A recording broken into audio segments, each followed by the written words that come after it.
Welcome to my channel. आज मैं आपके सामने जो रेसिपी लेके आई हूँ वो हम गाजर से बनाने जा रहे हैं। आपको पता है कि गाजर के बहुत सारे फ़ायदे हैं और इसको सेब का नेमल बदल भी कहा गया है और इससे बहुत सारी चीज़ें भी बनाई जाती हैं। इसकी खीर बनाई जाती है, गजरेला बनाया जाता है, बहुत सी मिठाइयों में इसका इस्तेमाल होता है, इसका जूस भी बनाया जाता है। और आज जो मैं आपके सामने रेसिपी लेके आई हूँ वो गाजर का मुरब्बा है।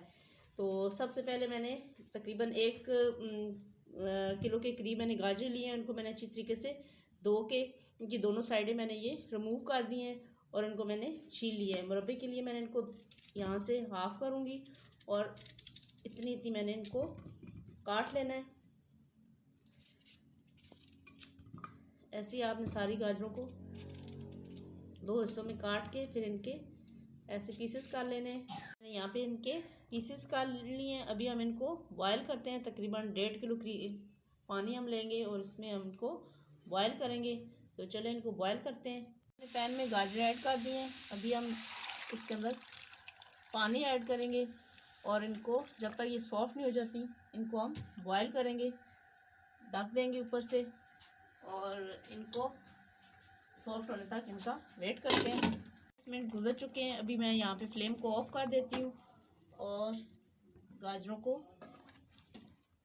पानी से निकाल लेते हैं। जी, मैंने पानी से गाजर को निकाल लिया है और ये देखिए, ये फोक की मदद से चेक करें, ये अच्छी तरीके से गल चुकी हैं। अभी हम इनको अंदर तक ऐसे फोक की मदद से ऐसे ऐसे करेंगे ताकि जो चाशनी होगी वो इसके अंदर तक जा सके। पहले सारी गाजरों को कांटे की मदद से इनको अंदर तक ऐसे करना है आपने। करीब गाजर के अंदर तकरीबन 700 ग्राम चीनी ऐड करेंगे हम और इसको हम तकरीबन 10-15 मिनट के लिए गर्म गाजरें इसके अंदर ऐसे ढक के रख देंगे। ऊपर कोई भी चीज़ देके आप ढक के रख दें और 10-15 मिनट के बाद मिलते हैं। 10 मिनट के बाद ये देखें, हमारी चीनी मेल्ट होना शुरू हो गई है और गाजरों ने भी पानी छोड़ना शुरू कर दिया है। तो अभी हम इसकी चाशनी बनाते हैं। अब जिस पानी में हमने गाजर को बॉयल किया था उसका तकरीबन 1 गिलास हम पानी ले लेंगे और इसकी हम चाशनी बनाएंगे। यहाँ मैंने दालचीनी का एक टुकड़ा है और 4 से 5 अदद इलायचियाँ ये डालनी है। चुटकी नमक ऐड करेंगे और 2 नींबू के करीब हम इसके अंदर लेमन जूस ऐड करेंगे और ये अपनी सारी जो है इसके अंदर ऐड कर देंगे। इसको अच्छी तरीके से मिक्स करेंगे।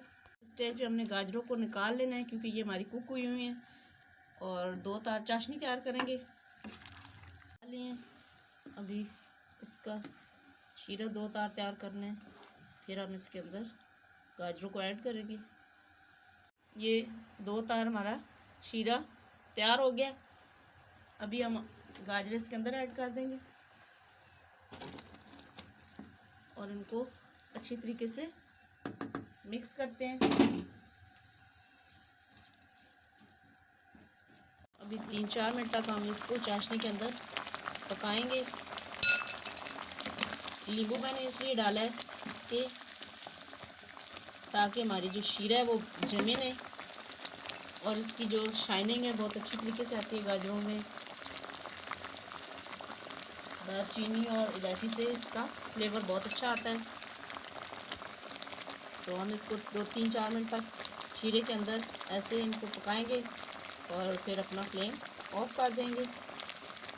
यहाँ पे हम फ्लेम को ऑफ कर देते हैं और इसको डिश आउट करते हैं।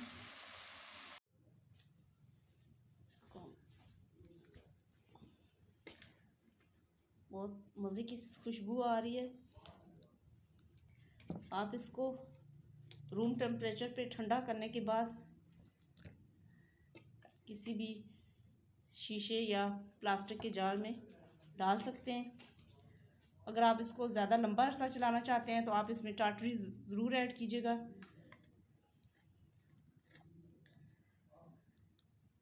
तो ये बहुत मज़े की रेसिपी है।